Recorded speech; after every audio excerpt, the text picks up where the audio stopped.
Mecânico nenhum te ensina. A direção do seu veículo tá pesada, tá fazendo zoada.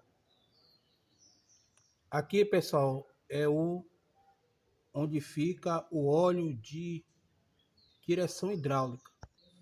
Observe se o óleo está no nível e em bom estado, porque o óleo velho, pessoal, pode entupir a entrada, tá, da mangueira para onde a bomba joga para todo o sistema, fazer aí a lubrificação da sua caixa hidráulica aí, tá? Dica aí, pessoal, de ouro.